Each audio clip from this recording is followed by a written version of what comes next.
together. So it's very important that positive relationships are implemented in early childhood programs.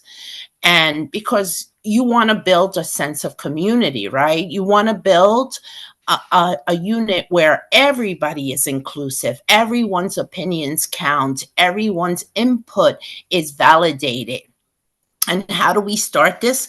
We start this by being building those trusts, right? When families come into your site, you want to be very transparent. You want to share information. You want to, like we did last week, we spoke about the enrollment process, right? So we want to be transparent where everything that's being given to parents and shared with parents are things that we're doing on a day by day basis. It doesn't stop at the enrollment process, but it continues throughout the time that children are in our site, from 8 in the morning to 5, or whatever the schedule that you have implemented in your sites. That should be a given. Communication. What is going on in your program? What is it that you're communicating with your families? Do you communicate your schedules? Do you communicate what if you have a special activity going? Do you communicate transition? We'll go further into this as we speak about the relationship with parents as well as with the staff. So communication is one of the most essential part of running your programs. Trust and transparency and communication. Onboarding new staff. What does that look like? What is it that you do with new staff when they come into the site? How do you explain things to them? How do you greet them? All these things are extremely important. And most importantly, as well, is being vested. If you're not committed to running a program where you're going to do the very best that you can do, then it's really not going to work. Being vested is your commitment that you're making to your staff, to your parents, to the children, to everyone who's in your site. You are their leader. You're the one that they're going to be looking at. Did you arrive late? Why did you arrive late? Again, it happens, right? So that's why communication is important. Oh, something happened on the BQE or something happened in the train system, and speaking about those things. And that's how you formulate the relationship with your staff as well, because things do happen. But if you go to work on a daily basis, if you have a schedule that you follow, then you should follow that schedule on a daily basis and make sure that you're there when you're supposed to be there. And if in the event you have a meeting and you are not starting in the program, let your staff know tomorrow I'm going to a meeting, so I won't be here at 8. If you need to reach me, please call me at the cell or text me, right? So that's again a form of communication. And positive interactions with adults and children. How do we greet our children when they enter the parents? How do we greet the families when they enter the program? Sometimes teachers say, well, the families don't say good morning to us. And we say, well, that's something that we have to sometimes teach families to do, right? Because they may not be morning people. We don't know what families are going through. So making a ritual of always saying good morning or good evening, good afternoon, how you doing, that starts the lines of communication and that positive relationship as well. Positive behavior, always reinforce the positive, like when dealing with families or dealing with children, always speak about the positive before you go into what you want to share with families. Make parents feel comfortable when they have those discussions with you, not always going into, well, today your child did so and so and so. You could start by saying, hi mommy, how did your day go? I wanna tell you what Johnny did today, and he interacted well with the children. He ate his lunch very nice. He put away the toys when asked to be put away. He was present with the activities. He was very engrossed, and then go into maybe something that you would like to share, that maybe Johnny did something that you don't, you found it maybe difficult to communicate or difficult to speak to the parent. But when you start with a positive way of speaking to parents, parents feel better about the communication. Okay. And then how do we allow children to express their emotion? How do we teach children to regulate their emotion? There are many ways of how we teach children to regulate their emotion. And one of the best way for young children is actually to model for them, right? So if we model and we speak in a mannerism that we want children to learn, and children are very, very, very observant. Even the babies, they if you see them on the high chairs and they're scrunching their foreheads and they're listening to what's going on, right? So even between staff members in the classroom, you have to be very careful, not only how you communicate with the children on a one-to-one or in a group, but also how do you communicate with one another? What is it that's going on throughout the day? If you're requesting a helper in the classroom to get something to you, how do you address that helper? Do you say, Mary, can you get that? Or would you rather be saying, Mary, can you please go get this for me so I can do the activity with the children?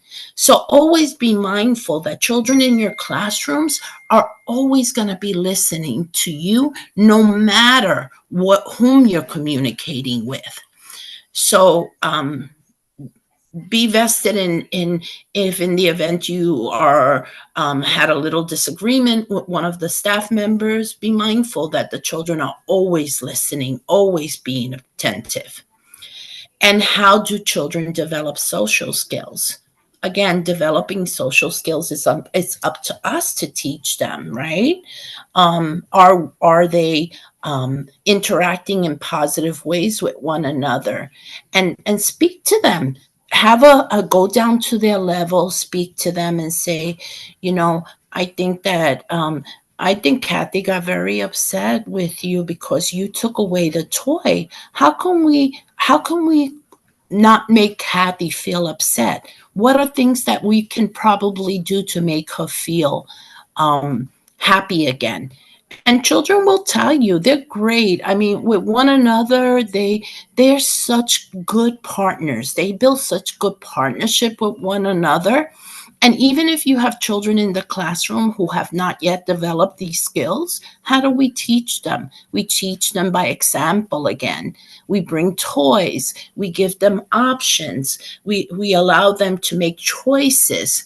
And then we invite children to play with those children who don't know how to share, so that you can sit there and be present in what they're doing on, you know, point by point.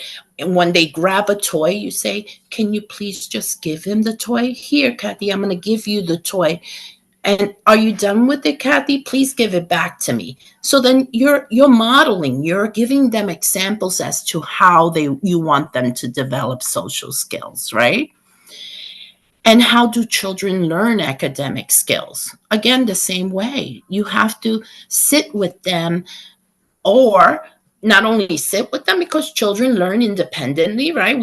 Children learn through play, but you have to have the proper tools in the classroom for children to be able to learn, building, how they stack things. But sometimes they're building and stacking and they're getting frustrated because the building that they're putting together is not standing tall. It keeps tumbling over. So as a staff member in the classroom, what is it that staff member is going to do with the child to learn these skills, right? So you could ask open-ended questions. You could make suggestion. Can you look at the bottom of the structure? Is the bottom of the structure larger or heavier than the top? And it's not doing for them, but allowing children to learn by you communicating with the children and letting them know, okay, let's try it this other way. Maybe we can do it this way. And you give them key clues. And sometimes children are not yet able to learn from key clues, then it's okay. We don't want children to feel frustrated. Then you could do it. Let me see if I can start a structure, and let's see if my structure holds up. Let me see. And then you make a comparison between the two structures so that they can possibly see the difference. And then sometimes children are able to grasp that concept as well. So let's proceed. So now building and maintaining family relationships. Again, this is extremely important. Um, I believe that the first point of contact in your program is one of the most essential way of you starting those relationships to happen. If you have somebody in the front desk who is cheerful and happy and welcoming, the families feel very good about that, coming into an environment that they're actually being welcomed to is a beautiful thing. When you go to public places and the person at the front desk is sitting and they just barely look at you and continue to do what they're doing, how that makes you feel, right? So we have to always look at scenarios that what can we do differently, right? And so that first point of contact that you have at the program is extremely important. So let's go on with trust and transparency. We spoke about this a little bit last time. Trust is extremely important, and we spoke about this at the beginning. Trust in building those relationships is when you say you're doing something at the site, when you're actually telling parents, we do transitions, we do the calendar, we give you the newsletters, we'll give you lesson plans, we're doing all of this, and time passes by and the parents are not getting anything. So that's not being truthful. You're not sharing the information that you initially spoke, and parents start to feel it. They feel that, well, I think these people just said all these beautiful things and shared all these beautiful documents, but they're not living it on a day to day. And, families nowadays, they have the opportunity to switch and go to other sites and find a place where they feel at home, they feel welcome, they feel valued as parents as well. So it's important having trust and transparency. That's a real big foundation. Now, we're going to go on to family engagement versus family involvement. Now, family engagement is where you allow parents to actually do for themselves what they think, how they want to be vested in your program. What is it that they want to see happening in the site? What is it that they want to do as the parent community to support you in the program? Now, the difference between it's how the families, how they do for themselves, right? Not you telling them. So family involvement is more of you're telling the parents what you want them to do, as opposed to engagement where they choose to do this. And how do we allow for family engagement? Family engagement, there are a number of ways that you can involve your parents in having them choose for themselves. And I know this was difficult the last few years because of COVID and what we were going through. Families weren't able to come into the program, but things are slowly going back into the way we were operating prior to COVID, right? So family engagement, at the beginning of the year, more or less now, because mostly everyone has their enrollment in place already, you can give out surveys to parents. Now, the surveys, there's a few things that you can do in the surveys. You can make a few suggestions that how parents want to, how they want to be engaged. And then you could also have a section where you could leave it blank and let them choose what they want, because we want it to come from them. But sometimes families, especially families who've never been part of a learning community before, they have no idea what you may be thinking of. How can they be vested? How can they be involved, right? Engaged in the program, right? Because we want more engagement than involvement. So give up a part where it's totally blank and let them write what they want to, what they want to be a part of, what they want to choose to do, or how as a community they want things to happen. Now, remember, these documents should be anonymous, because you don't want people to say, well, look at this one, which, they think that maybe you say, oh, no, this was a ridiculous suggestion. No, parents should not feel that way. So it should be anonymous. You could do it in many different ways. You could do it through a suggestion box. You could do it as a form that I said before, and be mindful of those families who sometimes cannot read or write. We have a lot of people coming into our communities now from other countries who don't know the English language. If possible, you can translate the document into their native language, and you know the children and the families that you serve, if that's a possibility. And sometimes just having a conversation with the staff member or administrative staff can also work. And then you could write it down for them. So we want families to give them a segue of how to communicate with us as well, and allow their thoughts to be shared with us. Relationship with families. Open communication, it is so important. um, it's a high priority. You communicate everything that's going on in your program.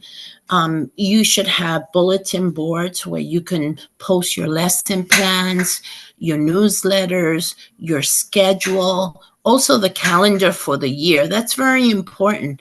Be mindful that families have to plan for their work schedule and how they're going to be taking off. If you have PDs, professional development days, that are the full day, and so they have to give their employees ample time, employer ample time to actually schedule for those closing dates. And if your calendar changes for any given reason, then also you should let them know at least 2 weeks prior to when the event is going to happen, so they can make an adjustment at their work schedule as well.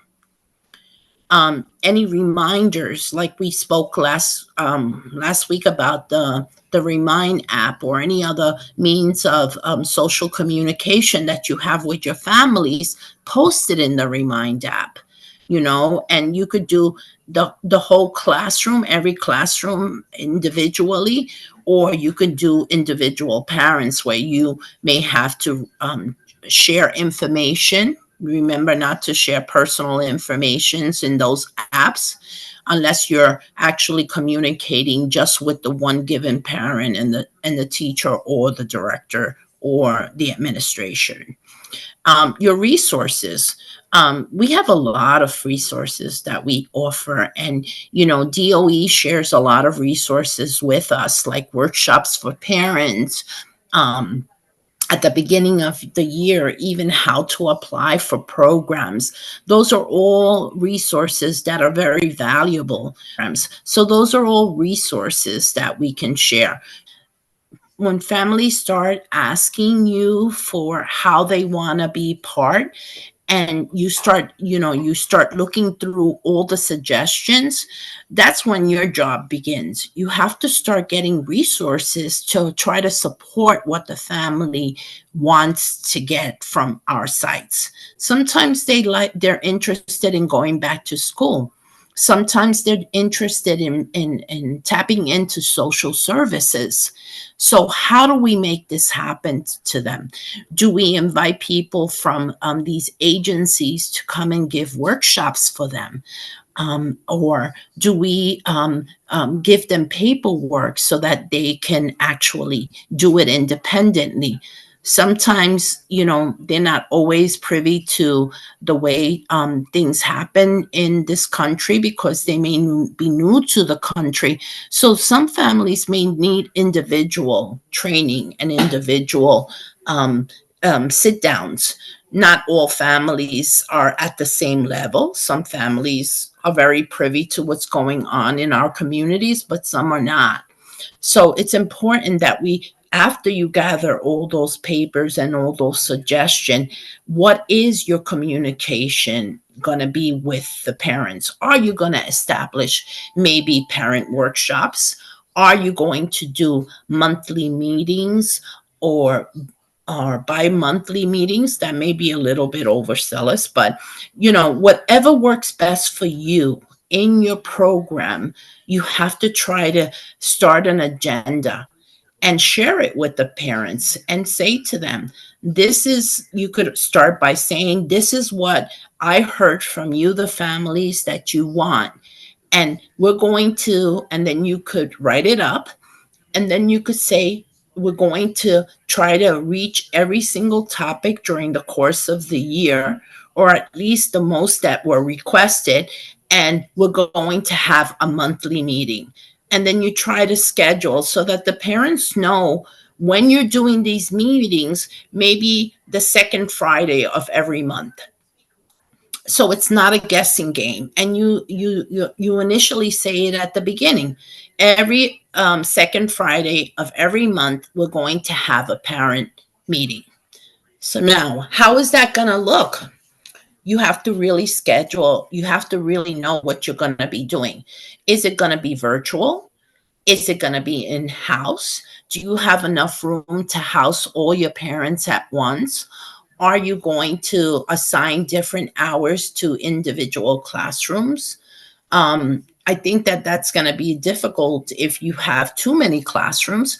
But if you have a few classrooms, then you could do it all in one meeting and sit with parents. And this is really wonderful because you're getting your families together. They get to know each other.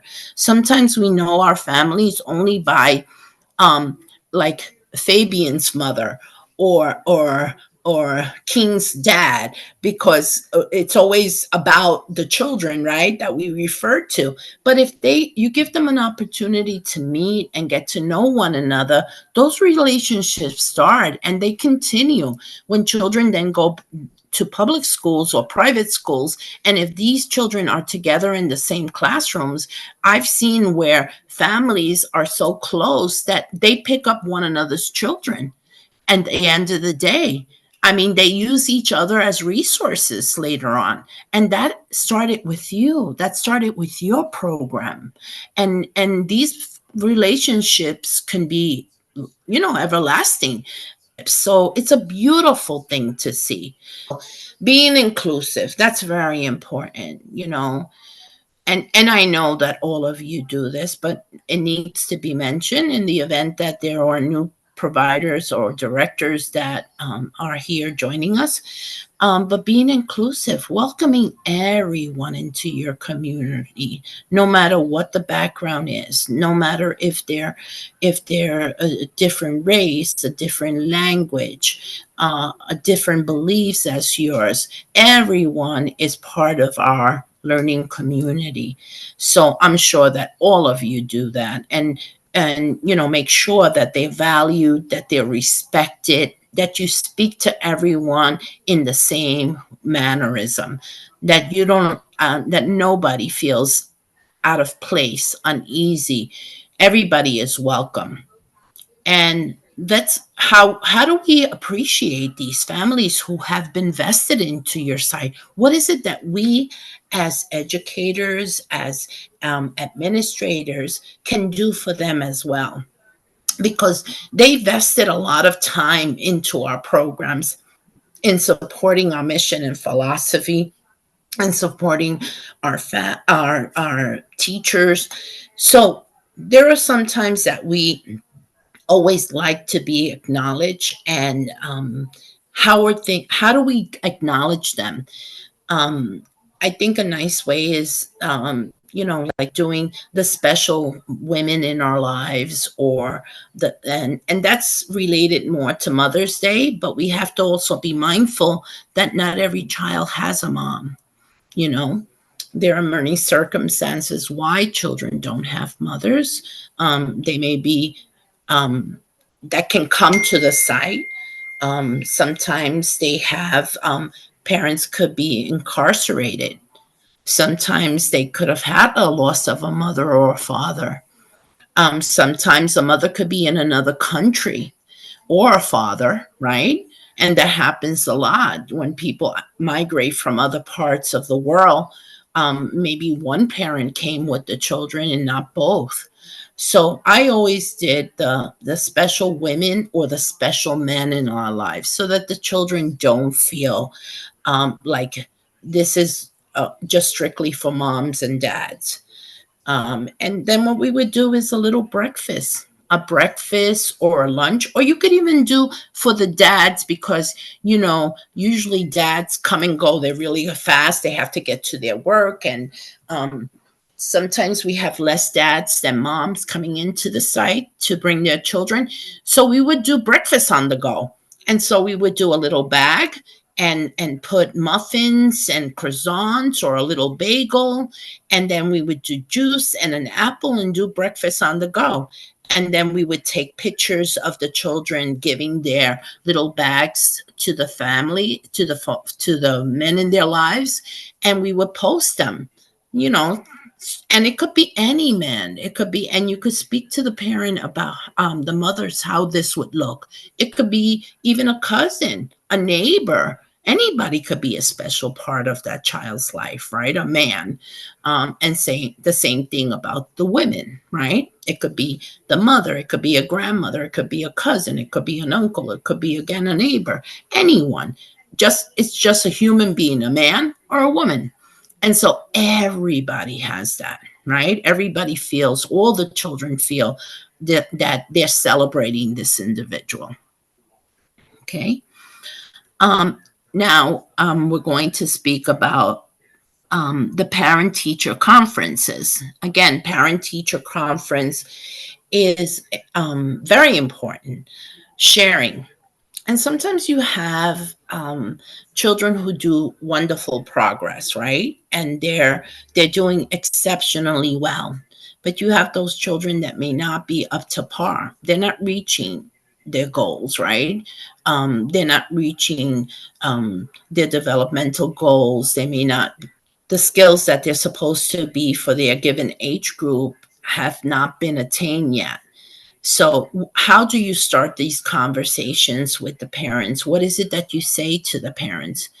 I think a great way of doing this is being transparent, saying, well, this is what it looks like now. And at the beginning of the year, even the children, not every child is going to reach every given role, but you could say to the parent, they haven't reached this goal, but we're going to be working, mommy. We're going to be working with you. We're going to be working so that we can help support your child. We're going to be working with you to help you support the child as well, because it's an effort that is shared by everyone. It's not only the teacher or the child, it's the teacher and what's going on at home. And that's why you put out lesson plans, and you put out what you're reading to the children, and you may even have the questions that you're asking children as open-ended questions, right? So that parents learn how to start these communications with their children and how to start teaching them at home. Good. So we're sharing also when it's difficult to share later on in the year when children are not doing as well, and those conversations that we have to have with parents that maybe children need additional support. That's a very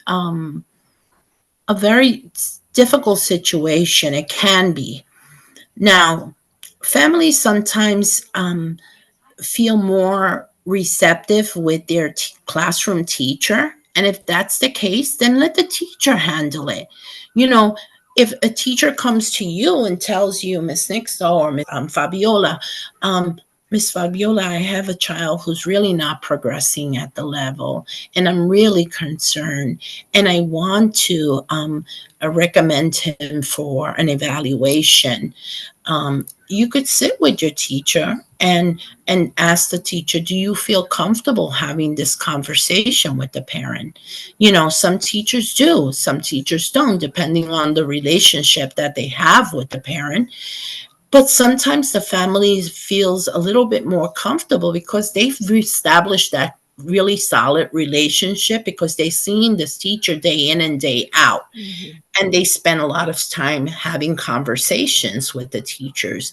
So if the teacher feels comfortable, you could sit initially with the teacher and map it out how the conversation should go.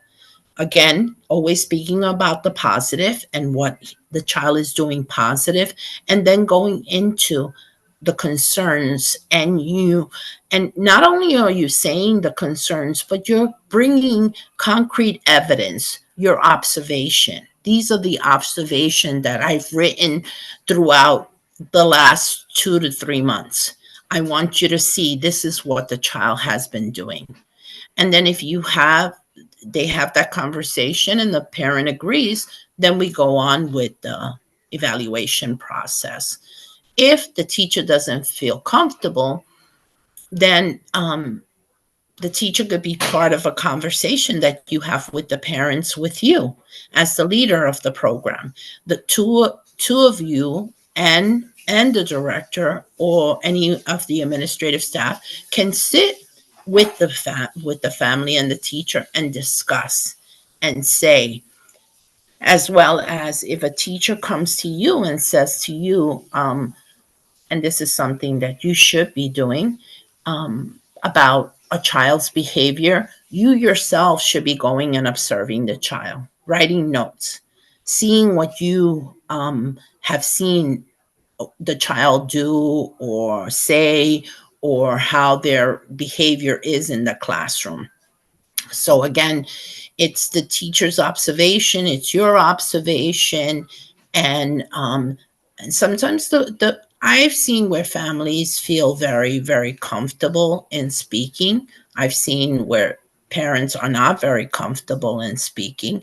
And you also give the family the opportunity to choose whether or not you want the teacher to be included. You understand? So we have to be as transparent as possible and look at what each individual family may need in order to have these conversations that may be difficult for some people. Okay, so how administrators build relationship with staff. And this to me is very, very important. Now, everybody seems to think that relationships are built once the staff has been hired and they're there and they're doing the work. To me, relationship starts from the time that person comes for an interview. You know, how is it that we as directors are being inviting to these new prospectors employees? Are we speaking to them in a mindful, respectful way? Are we giving them the opportunity to address us with questions? Um, are we being transparent? we speak about sometimes it's important for you to tell them about yourself and how you've when you started as a program administrator, what are your goals for each individual staff, and how we run our program together, how collectively we work towards maintaining a health, safety environment for our children. These are things that should be started during that given time. Prospective employees feel comfortable when you are not, you have to ask the questions that are pertaining to their individual roles, and you want to make sure that this individual is a good fit for your site. But it begins with making them feel at home, making them feel like you're going to be welcome here. It may not work. You may not choose that individual to work with you, but at least that person felt that you gave them the time that they needed to express themselves, allow them to ask questions.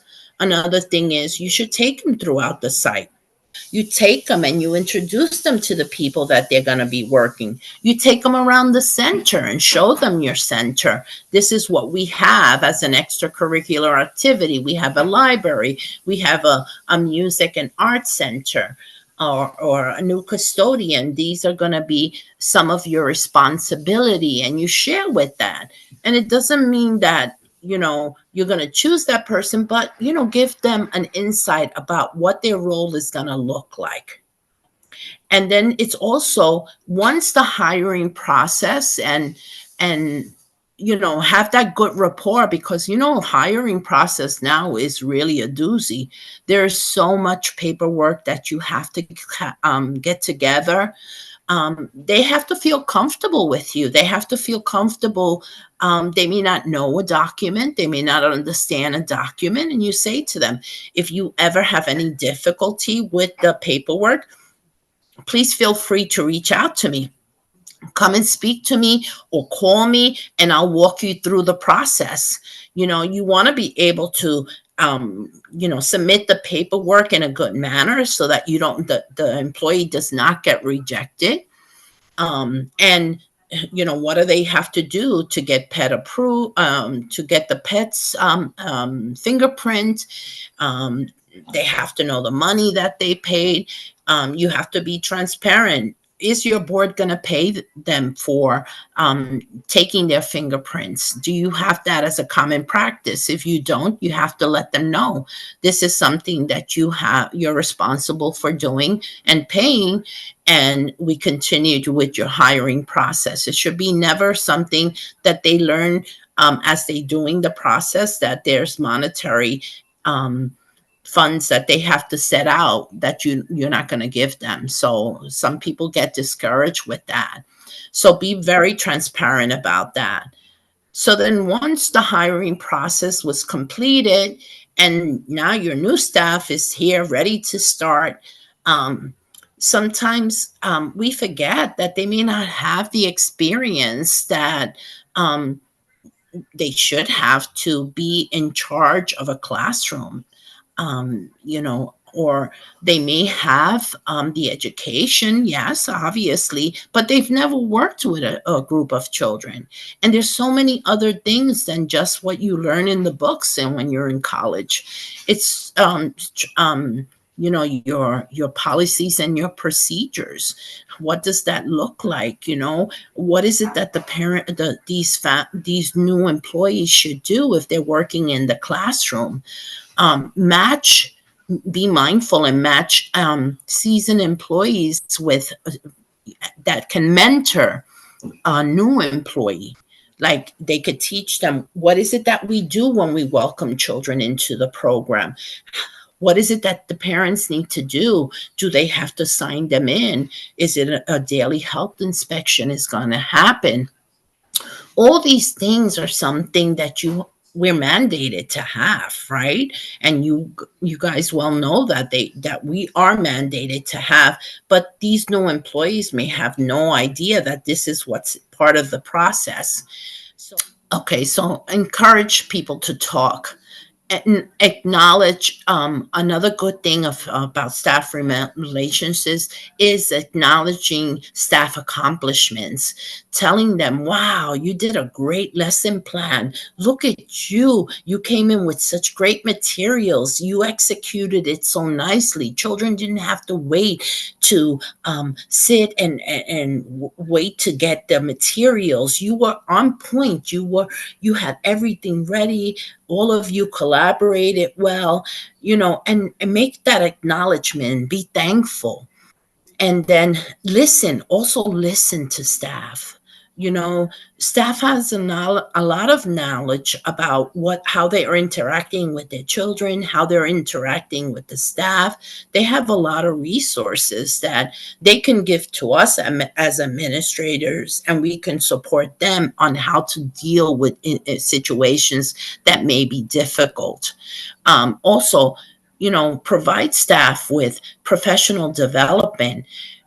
Training staff is so important. They are not going to learn everything that they're expected to learn, and how they interact with these children and the things that they have to do. Like, for example, the schedules, everything like that, the schedules, the class, holidays. Um, you have to be transparent in sharing these things with the staff.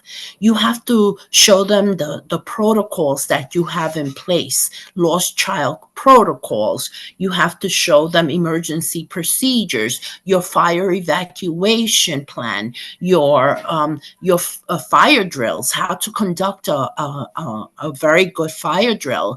And also, children should be trained in fire drills prior to actually having one, so they're not completely startled. You would have children who will get upset. You will have children that maybe will cry. But if you train the children prior, then they're good.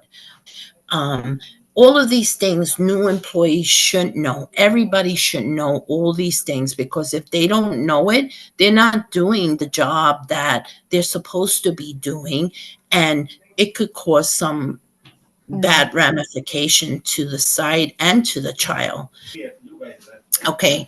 Now, also, what we can do with our staff, and this is a big one, advocate for salary increases. Be part of daycare council. Speak on behalf of staff. Let them know, okay, so now the teachers are getting very good salaries, but what happened to the assistant? What happened to the aides? They're part of the community. What happened to your bookkeepers, to your custodians, to your cooks? They're all part of that community that makes your program a viable program. Let's start those conversations happening. And most importantly, and you know that, respect. Treat people the way you want to be treated. Speak to people the way you want to be spoken to. Don't yell at people. Don't make them feel as they are being belittled. And I'm sure you guys don't. Again, I'm saying this because we don't know if we have new people joining us. But respect is so important in everything we do in daycare. And now let's talk a little bit about managing difficult conversation. So we spoke about respect and how that goes a long way. What conversations become when conversations become a little bit heated. So sometimes we have to take a step back, right? And we have to learn how to table conversation. And what I mean by table conversation is saying, you know what, we may have to put this conversation for another day, mommy, because I see that you're very passionate about how you're feeling. And I could see that you may be getting a little bit upset, and I respect that, but I don't think that we're at the point where we're going to be able to come to a conclusion as to what we're going to do to move forward. So if you like to come another day, I'll be able to schedule another meeting with you, and maybe you could think about what you want, and we can think about what we share, and we could come and do a second meeting. because when parents have, and I think that all of us have been through this situation where parents come screaming and yelling, and Mm. mostly things will not get resolved, not when people are feeling in that way. So it's important for us to say to the mother, acknowledge how she's feeling, acknowledge it and say, I understand, or not understand, because that becomes a little bit, they could challenge you on that. No, you don't understand, because this is not your child, right? So you could say, I I see that you're feeling a little upset, and I think that it's important for us to be able to have this conversation, which is very important to you, another day where you're feeling a little less upset. So, can we please make this conversation another day?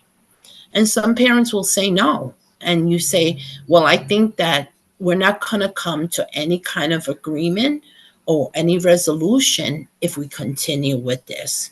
So I'll let you speak, and then we can then address it another day. And it's very difficult to do. It's very difficult. It's not easy, especially when you come with parents that are really irate, you know? Um, Always try to invite them to go into a place where nobody is listening to the conversation, and try to keep it between whomever it is that is happening, like you and maybe a teacher or another staff member or a parent. Keep it very private as much as possible. Sometimes it doesn't happen that way because they just want to express their feelings and they're very upset, but try, you know so this is very important. And be empathetic. Let them know, I really acknowledge your feelings, and we will continue to talk about it. I acknowledge them, but I feel that it's important for us to just table it for now. With staff that teachers are not collaborating effectively, what is it that you do with staff? Again, it's having these conversations, making them known, we shared these information with you. It's taking you a little bit, but if you are not understanding it, please come to me. Let's discuss it again. Let's make sure that you are privy to what it is that you're supposed to be doing, um, with the children in the classroom. It's very important, health and safety. And I say this at the beginning, health and safety to me is the most important thing that you can do in your program. You could have the most wonderful running program, but if something happens with a child, it turns south really, really quickly.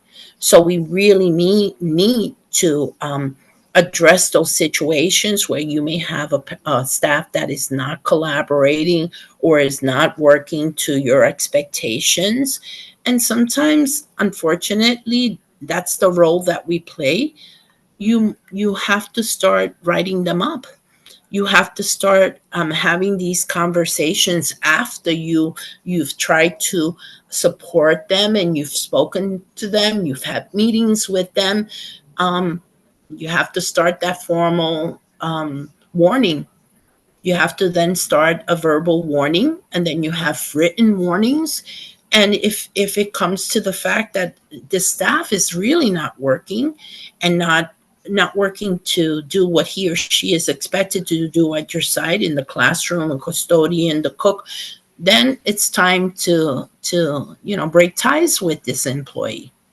Unfortunately, sometimes this happens, and we have to, that's why we're there in those roles, to actually make sure that these things are, our programs are running effectively and efficiently all the time, no matter what role anyone has at our site. Now, no, we make it a policy that no phones are permitted in the classroom. They could use your phones only if they're going to do a singing activity with their children that didn't have it in a form of a tape or CD, they can use that to do sometimes observations. But if the child with if the teaching staff is in the classroom, um, during rest period, and you walk in and you see them with the phone in their hand, that's a big no-no. Remember, they're still working. Even if every single child in the classroom is they're asleep, they still are mandated to walk around, making sure that children are good, that a child is not reaching for a toy, a child didn't put anything in their mouth, a child who has asthma is breathing correctly. All these things, you have to be constantly supervising your children, even though the children are sleeping. So this is extremely important that they do all of this. Meet with your teachers. That's all I could say. Meet and train, train, train, train. Training is so important. Make them know everything. Not make them, but allow them to learn your policies and procedures. Allow them to be vested, to have an open door policy in your office. Anybody is welcome. If you have a question, if you want to share a concern, if you feel that something is not working, have them come into you and speak to you directly. We have to be very transparent with our families, our staff, the children, everyone. You have to be present and vested at all times.